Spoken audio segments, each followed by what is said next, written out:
It's good to see all of you. It's good to see faces I saw last week and some faces I haven't seen in a couple weeks, and it's happy to be together.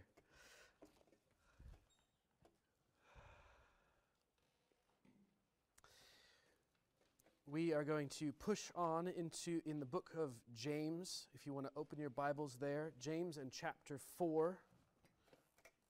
It's going to keep moving down, isn't it? Tighten it up a bit. James in chapter 4 and verse 13. And we're going to go all the way through to chapter 5 and verse 6, just for fun.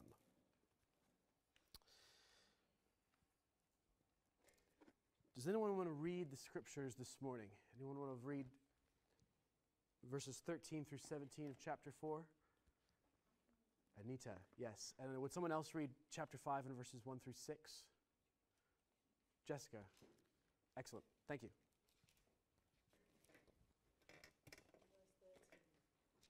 Now listen, you who say, today or tomorrow, we will go to this or that city, spend a year there, carry on business and make money. Why, you do not even know what will happen tomorrow. What is your life? You are a mist that appears for a little while and then vanishes. Instead, you ought to say, if it is the Lord's will, we will live and do this or that. As it is, you boast in your arrogant schemes. All such boasting is evil. If anyone then knows that the good they ought to do and doesn't do it, it is sin for them. Come now, you rich, weep and howl for the miseries that are coming upon you. Your riches have rotted, and your garments are moth-eaten. Your gold and silver have corroded, and their corrosion will be evidence against you, and will eat your flesh like fire. You have laid up treasure in the last days. Behold, the wages of the laborers who mowed your fields, which you kept back by fraud, are crying out against you. And the cries of the harvesters have reached the ears of the Lord of hosts. You have lived on the earth in luxury and in self-indulgence. You have fattened your hearts in a day of slaughter. You have condemned and murdered the righteous person. He does not resist you. Thank you. So we're going to look at those two passages this morning, back to back, and they're linked by a common phrase there. If you notice in verse 13, then in 5 verse 1, it says, come now, in verse 13. And then he says in chapter 5, verse 1, come now. And he's addressing two different groups of people. Yeah? And I think they're related. The first one is about those who make plans. Anybody here make plans? Anyone here have plans for this afternoon? Paul, what are your plans for this afternoon? Drive down to Surrey. Oh, good plans. Anyone else have plans for this afternoon? Plans for this next week? No one wants to raise their head because he's going to ask me to tell them. David, what are your plans? Okay. Nice. Yeah. Skateboard. Oh, okay. Yeah. Okay. Plans. James is addressing those who make. Come now, you who make plans. He says. That's summarizing that. We'll get into it in a second. And then, come now, you rich. Oof. And if you read that passage, that's a pretty brutal passage. Who's he talking to there? It's all prophetic judgment. Weep and mourn, wail, because there's miseries coming upon you. And there's not really any, he doesn't sort of you kind of read through it and go, where's the nice part? There's not a nice part. So who's he talking to? He's talking to Christians? Who's he talking to? We'll get there in a second. But he addresses two groups of people, and he deals with these people who make plans, who say in verse 13, today or tomorrow, I'll figure it out, I'll choose. Today or tomorrow, I'm going to go over to Worcester, and I'm going to spend a year there. I'm going to ply my trade, I'm going to make some money, and then we'll see what happens. That's what I'm going to do. I'm going to do this. Those who make plans, they make plans quite confidently. Overconfidently, methinks. We get to James' next verse in a second. Is it bad to make plans? James is going to say, the careful how you make plans. There's an attitude here. There's there's something going on here that's not quite right. Is it bad to should we not make plans? Should we go, well, we'll see if I go tomorrow. I don't know, maybe. Do we need to walk around with sort of in the States, with the church I worked at, whenever someone had an idea which they weren't quite sure was a good idea, we would go, safety hat. As in, don't yell at me if it's a bad idea. Do we need to walk around with our safety hats on? I think I might go and do this tomorrow. I'm not sure. Maybe it will happen. Life is, we don't know. Is it bad to make plans? I just finished planning my summer, trying to get dates in order and stuff worked out and organize my life, and it's mostly there-ish. It's going to be a busy summer. It's going to be a good summer. James addresses those who make plans. And he says, so you've made this plan, you've stated it, you've said, here's what we're going to do, I'm going to do it. And actually there's an overconfidence there. In verse 14 he says, yet you don't know what tomorrow will bring. What he's saying is, you're stating this like you're God.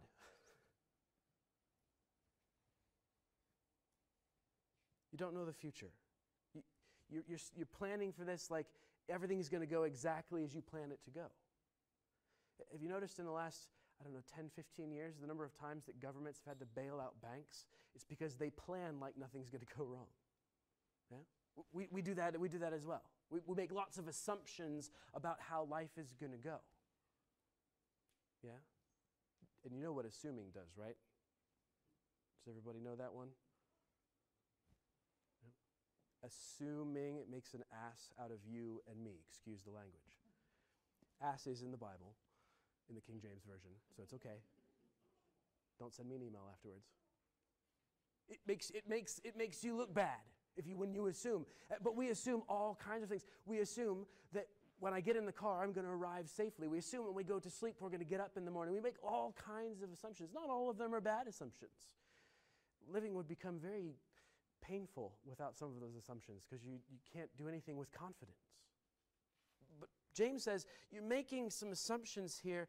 You don't even know what tomorrow will bring. You're stating your plans with a confidence that is actually out of place. And then he has that next phrase, what is your life? Have you ever said or had that said to you? What's your life? What he's saying is you need some perspective. Let's get some perspective. What is your life? I need someone to hold the other end of this rope for me. Yeah. James is saying, what is your life? Go stand over there for me, Joe. What is your life?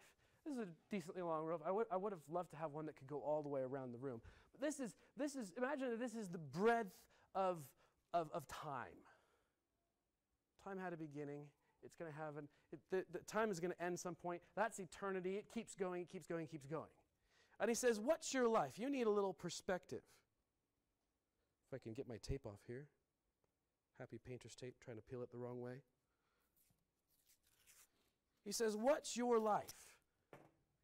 You're living like you're in control of all of this time and eternity. And he says, listen, this little piece of tape right here, not even that, maybe half of that.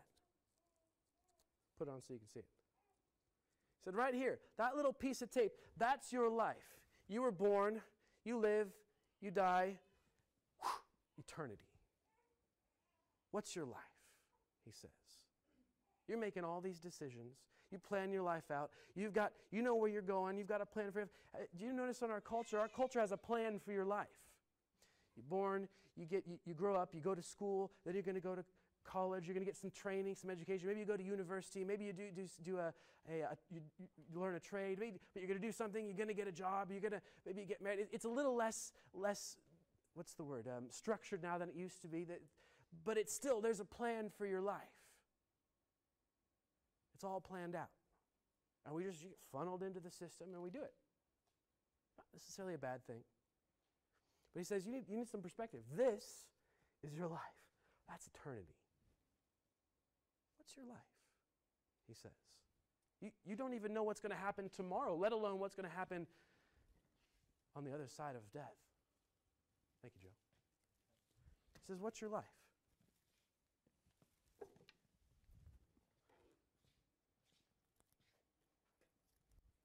You don't know what's going to happen tomorrow.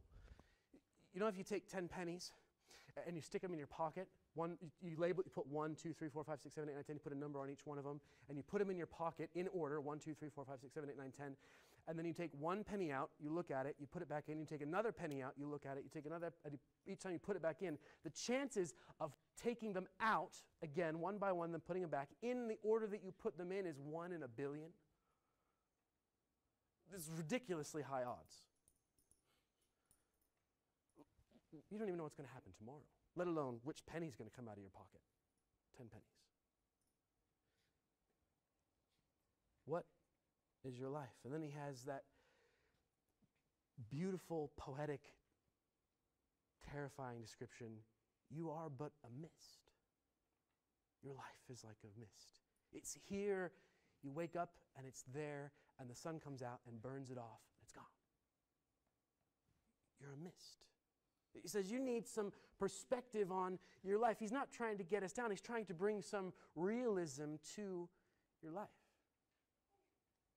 Now, again, thus far we could go, okay, so I gotta stop making plans. Is that what you're saying, Pastor? I gotta tiptoe around and go maybe and safety hat and whatever else. I'm not sure that's what James is saying.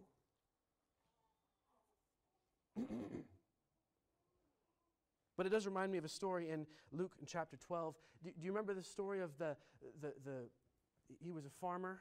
Was he a farmer? Let me look at it so I don't quote it wrongly. A wealthy man. Luke chapter 12.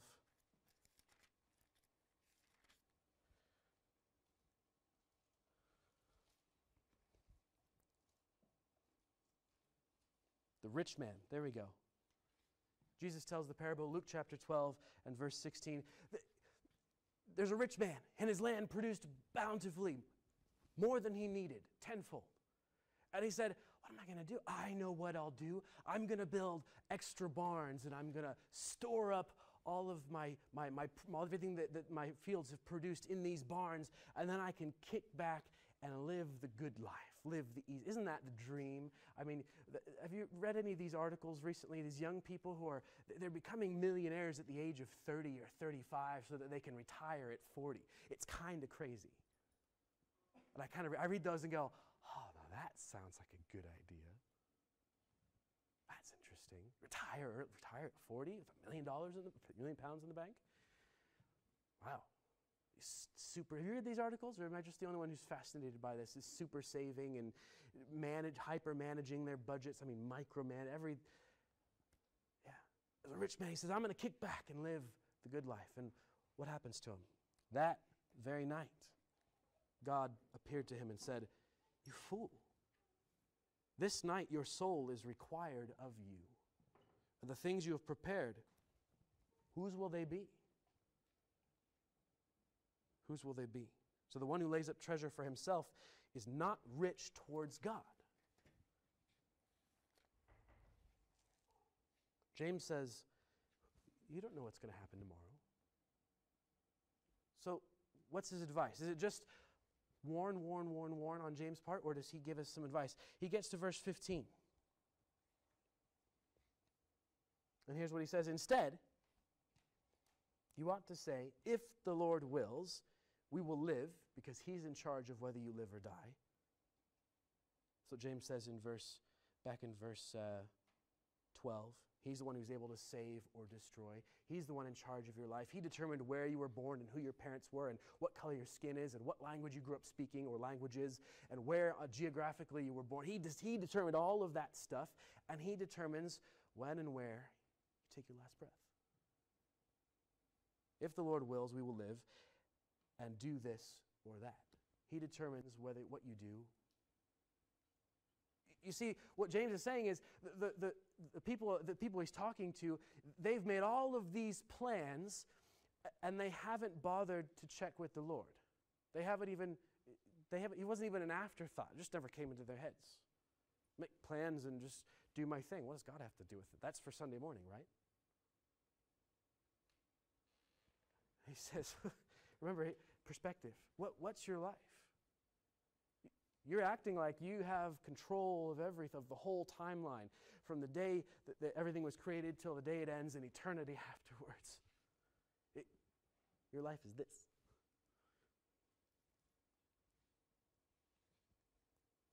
And you haven't included the one in your thought process who actually is over everything, who controls all the plans. In Isaiah chapter 19, I think it is, the notes on there in your notes, it says that God, he foils the counsel of the Egyptians, of the nations. He's the one who, they try and plan and make counsel and do all kinds, and he disrupts it. He can disrupt your plans. Has he disrupted your plans in your life? If you had disrupted plans, things didn't go the way you planned. I see some of you nodding your heads. I know some of your stories. Yeah. Plans get disrupted. Guess who did that? God did. Somehow, at some stage, at the end of the thing, whoever else was involved in the details, other people, circumstances, God was still in charge of all of that. We'll get into that in a second. And so James says, somehow you need to make plans, but you need to involve the Lord in your plans, because he's the one who wills, who's in charge, who makes everything happen. Somehow, this is the great mystery of how God designed us as humans. Somehow, anybody decide to get up this morning? Or did you just somehow just pop out of bed? You chose to get out of bed at some point this morning, right? Yeah? So, but if you woke up and you say, okay, I got to get up. And some of you popped out of bed, and I hate you people. You just pop out of bed in the morning, and if you're like me, you drag yourself out of bed, and about 2 hours later, you're awake. Yeah. But you decided to get out of bed. Somehow God allows us to make decisions that have consequences in our world, but somehow he's still in charge of it all, and the two don't negate each other. It's kind of a little bit of a mystery. And so James is saying, yeah, he's not saying don't make plans. He's saying you got to make plans. That life doesn't work otherwise, but you got to involve the Lord in it.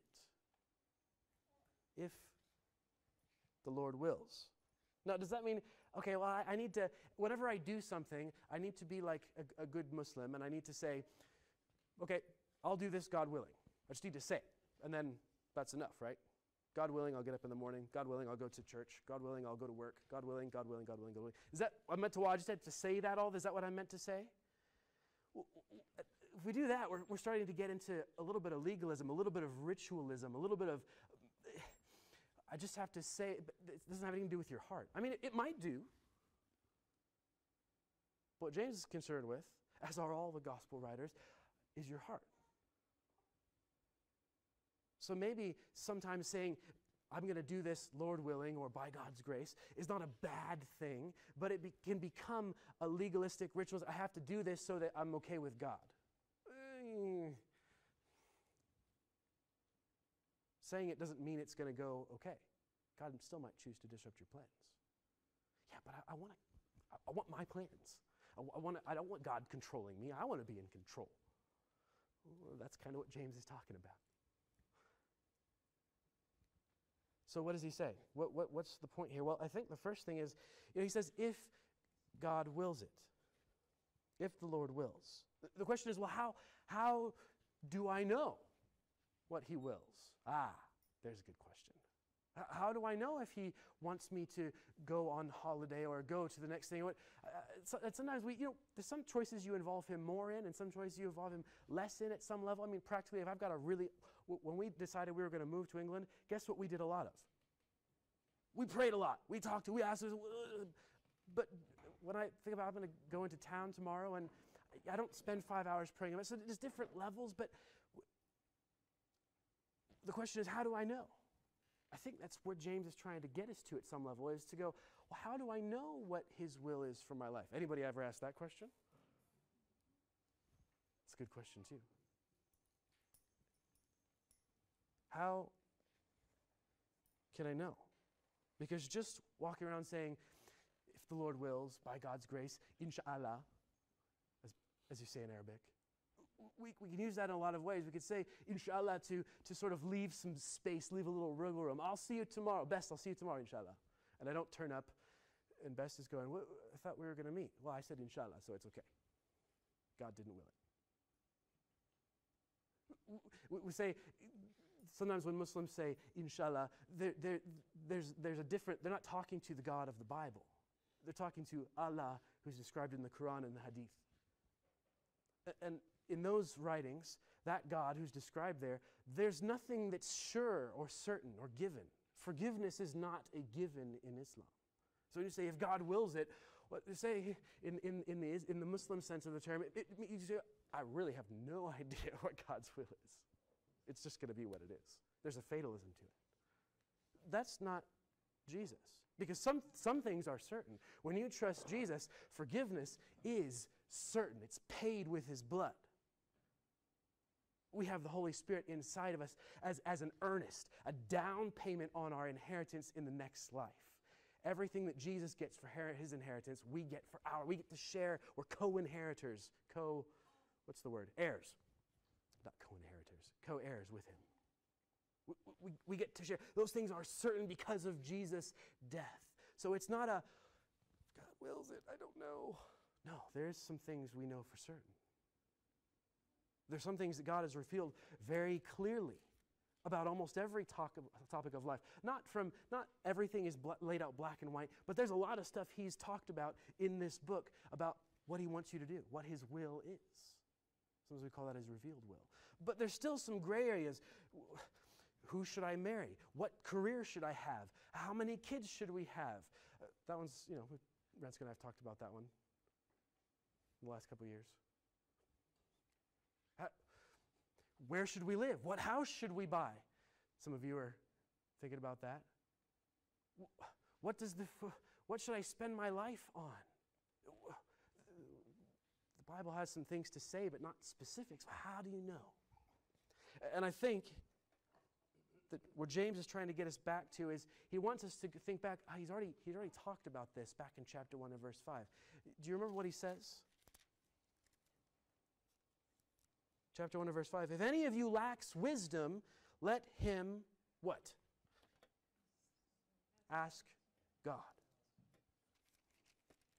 It's prayer. It's prayer. You see, the whole book of James is about this idea of we need to have a real living faith. It's a real relationship with Jesus. Not a fake one. Not one where we say, well, I'm a Christian, but actually, what do you mean you're a Christian?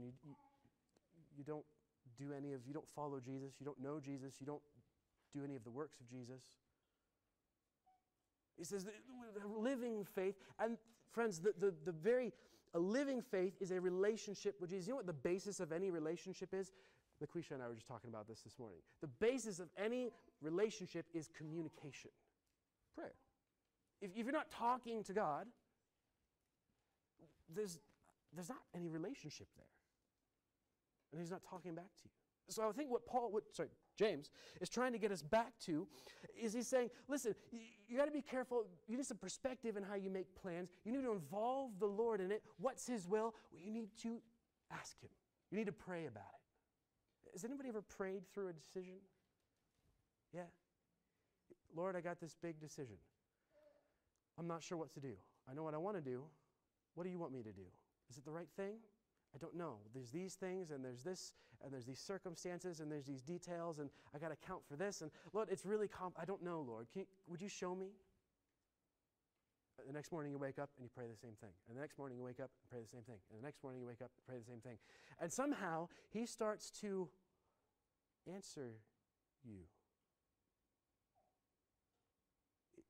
You've been seeking him, and he answers. He shows you the way. Sometimes it's through really basic. Joe, they prayed, right? And Yvonne came driving. It's like, well, was it just a human? Was it just random, or did God do it? Yeah, God was in charge of it. He's in charge of everything. He starts to answer, sometimes through miraculous ways. Bess was saying the other week, in Nigeria, when you really have to pray, you go to the capital city or go across from the south to the west, and you don't know how you're going to get there. We've got infrastructure and buses and public transportation and trains and timetables and all kinds. You get on the train, it's like, yeah, go get in the car. And in Africa, it doesn't work that way. You start to pray a lot. Lord, help me find a ride. Lord, I got a flat tire. I need I haven't seen another car in 5 hours. I need a car to come by and pick me up. Right? We need some perspective. James wants us to get back to that place of going, I need to include the Lord in my plans. It means you need to talk to him about your plans. You got some plans that you need to talk to the Lord about this morning? You got some plans? Maybe it's plans that you know what you're doing. Have you ever found yourself in the place where you're going, I know what I want to do, and someone might say to you, if you talk to the Lord about it, say, I don't really want to talk to the Lord about this one because I know what I want to do. He might tell me to do something different. I keep saying Paul. James, when he tells us to ask for wisdom, he says right after that, he says, when you ask God, and you need to ask him, you need to ask in faith with no doubting. He says, don't be double-minded. And if you remember, double-minded is this idea of, well, I asked God, but I already know what I want, and I'm not really going to, I'm asking him out of duty, not because I really want to know or I'm really going to trust him. So sometimes I don't really want to, but James is going, hey, remember, perspective, your life is this. You need him involved in your plans. You need him involved in your plans. This morning I was wrestling, last night even, I was wrestling with this message just because I was going, well, I wasn't feeling it for myself. I was going, where does this hit me personally? And as I started thinking about this morning, I was sitting there holding my son and realizing that, I need to include the Lord in my plans, and he's there when my plans go all over the place as well. Sometimes he uses disrupting our plans to get us to go, Lord, where are you at in all of this? Because we haven't talked to him about it yet. Sometimes we have. And he disrupts everything, and you stop and you go, Lord, what are you doing? And he goes, oh, finally, you're talking to me. And Renska and I have learned that. We've learned to walk in humility, and this is where it hit me, and we've talked about this on occasion, but Renska and I, we lost a little girl 4 years ago. She was 5 days old. And we went, Lord, what is going on? What are you doing? We didn't plan for this. Who plans for that? You don't. Sometimes you shouldn't plan for. You have to trust that the Lord's going to carry you if it goes astray. We didn't plan for this, and we wrestled through it for 3-4 years. And then she got pregnant with Zeke, and all of a sudden we're going, oh, this is where we've been at. We've got plans. You plan at 9 months, you're going to have a baby, and then it's 6 months, and then 3 months, and then it's a week before the due date. You planned for it, but in the back of your mind, you're going, yeah, they say these things are only 1 in 1,000, but we were the one. How do we trust him in the process and involve him in our plans? And you know what we did a lot of in the last 9 months? We did a lot of praying. Many of you were praying alongside us. Many of you were praying with us on the day we were at the hospital. We did a lot of praying. We talked to him. We said, Lord, we're scared. We don't know. We're planning. Help us to have we played all kinds of stuff. Felt like we were flailing in the deep end at sometimes. But I think he was pleased by the fact that we kept coming back to him. Does that make sense? We kept walking with him. And so even when plans go astray, he's there, he's faithful, he's in control. And I think I said it already, but that verse 17, whoever knows what's the right thing to do, whether God's clearly revealed it in the scriptures, whether he's spoken to you in some way, he's directing your paths, and he said, you've prayed and asked for an answer, and he's very clearly said, this is the way. Maybe it's through some other person, maybe it's through circumstances, I don't know. But you know the right thing to do and you don't do it, it's sin. Yeah? Because sin is trusting yourself rather than trusting the Lord. It's trusting what you want to do rather than what he's saying, hey, I know what's truly good for you. Do this. Go this way. And you're saying, nah, I don't want to do that. I think what James is, the beginning, to come back to, I think James, so who is James talking to in these two passages? I think in this first passage, and the second passage will be shorter.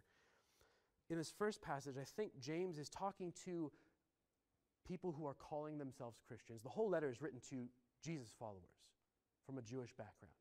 And I think here he's specifically, a little more pointedly, he's talking to people who call themselves Jesus followers, call themselves Christians, but who aren't walking the walk, who aren't living it out.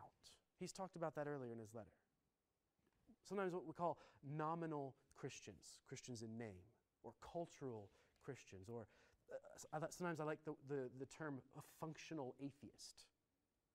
Yeah? You say you believe in God, but functionally in your day-to-day life you live like an atheist. You don't take God into account at all. Yeah. And so it's professing Jesus, professing Christ, living as if he were of no consequence. And so what James is saying is, hey, have you prayed through your plans? Big and small. And really it comes down to this. Do you talk to Jesus on a regular basis? When you got turmoil inside, when you're happy, when you're trying to figure out how to deal with it, when you got plans, anything, do you talk to him? That's the basis. That's the basis. That's what it means to walk humbly before him, to submit your plans to him. Now, friends, when he disrupts your plans, can I encourage you, go back to him and say, Lord, what are you doing? What are you trying to teach me? I know many of you have discovered this. He works in our lives the most deeply during crisis. All the plans go up in the air, and all of a sudden you're open, you're teachable. You can react two ways to crisis. You understand the language of crisis? Stuff that we didn't plan for, plans, hard, difficult circumstances. You can react two ways. You can close down and shut yourself off, or you can go back to him, and what he wants is for you to go back to him and go, Lord, teach me. What are you doing? Help. And if you go back to him, he starts to, all of a sudden you're open to receiving from him. You're open to hearing. We talked about this at men's group, the teachable moment. You're open to hearing, you're open to learning. And so when crisis comes, when your plans go up in the air, maybe you're there right now. Turn back to him and say, Lord, where are you in this? What do you want to do in me?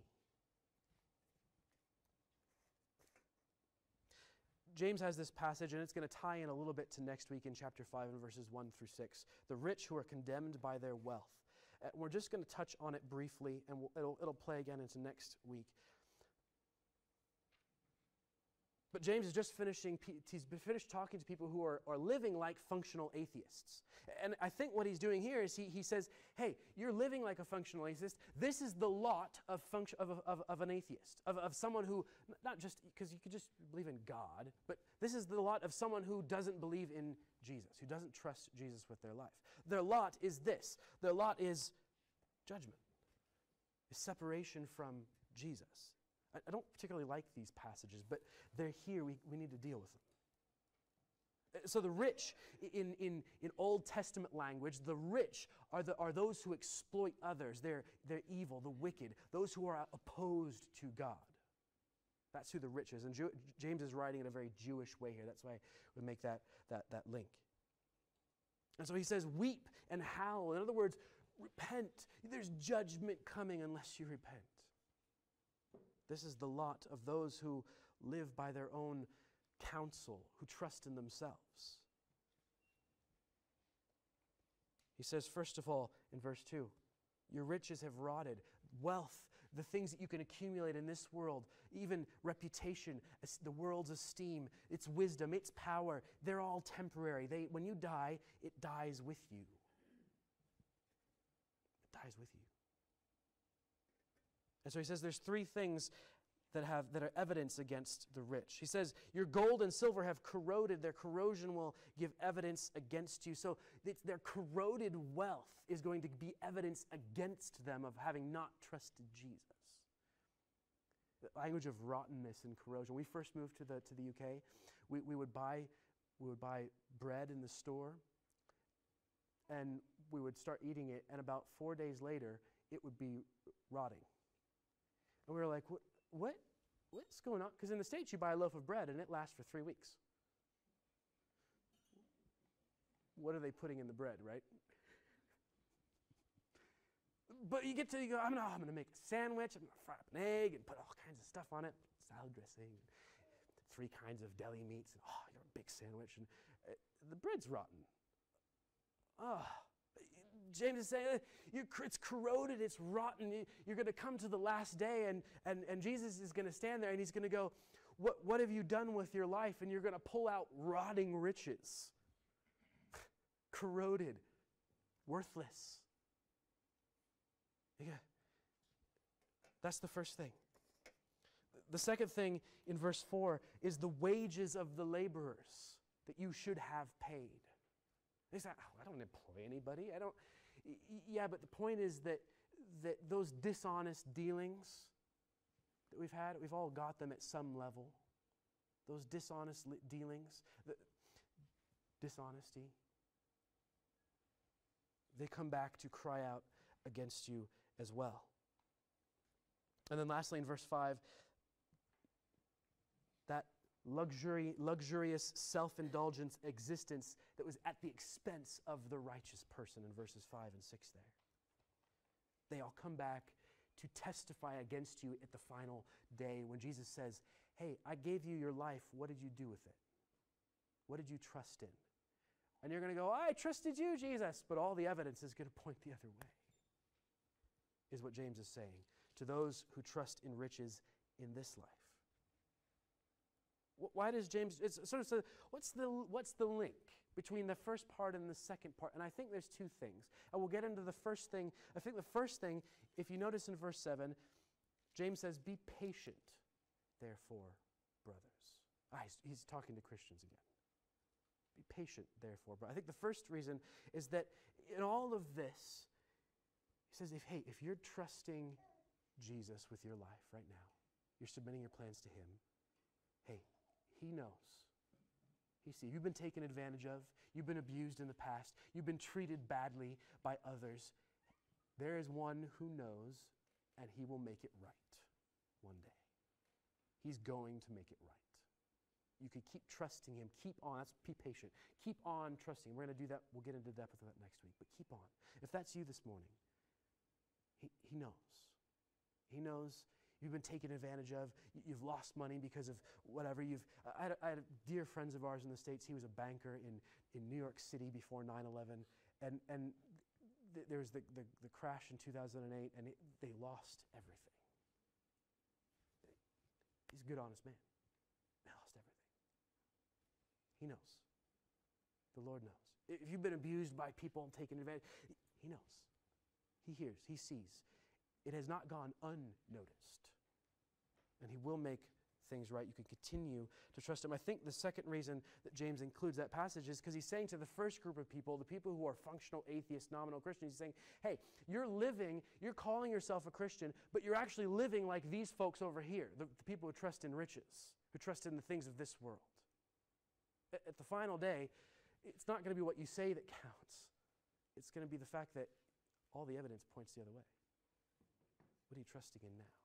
Are you trusting in Jesus? Are you trusting in something else? As we close, turn with me to Matthew in chapter 6. I couldn't help reading those 2 passages and hearing Jesus' voice in Matthew chapter 6 in particular. Here's what he says in Matthew chapter 6 and verse 19 and 20. He says, do not lay up for yourselves treasures on earth where moth and rust destroy, where thieves break in and steal, but lay up for yourselves treasures in heaven where neither moth nor rust destroys, nor where thieves break in and steal. For where your treasure is, there your heart will be also. And then he continues in verse 24. He says, nobody can serve 2 masters. For either he will hate the one and love the other, or will be devoted to the one and despise the other. You can't serve both God and money. Therefore, I tell you, don't be anxious about your life. See, we're not supposed to read James and walk around in anxiety all the time and going, I don't know what's going to happen. No, that's not what he's saying. Jesus says, don't be anxious about your life, what you will eat or what you will drink, nor about your body, what you will put on. is not life more than food, and the body more than clothing? And now skip down to verse 33. And so here's the conclusion. Here's the big principle. But seek first the kingdom of God and his righteousness, and these things will be added unto you. Seek first the kingdom. What is that? That's that. Seek first the kingdom. Is that we're supposed to build a big palace here on earth and make it? No. The kingdom is about the king. So when it says seek first the kingdom, it's saying seek the king's rule in your life. Seek Jesus in your life. What's Jesus concerned with? He's concerned with who you be. And I'm saying that specifically that way for a reason. Because Jesus is concerned first with what you be, and secondly with what you do. Being versus doing. If you're being the right kind of person, guess what's going to happen? The right kind of actions will come out of you. Why does that matter about plans? Well, because in the plans that you have, whether they go well or they go wrong, if you're busy being the right kind of person, he's going to take care of you. That's the promise. Seek first the kingdom, and all these other things will be added unto you. It's a way of saying, hey, concern yourself with walking closely with Jesus, talking to him regularly, being with his people, seeking him, hearing from him through his word, and other things as well. And he's going to take care of you in the midst of your plans going well and in the midst of plans not going well. Seek first the kingdom, and these things will be added unto you.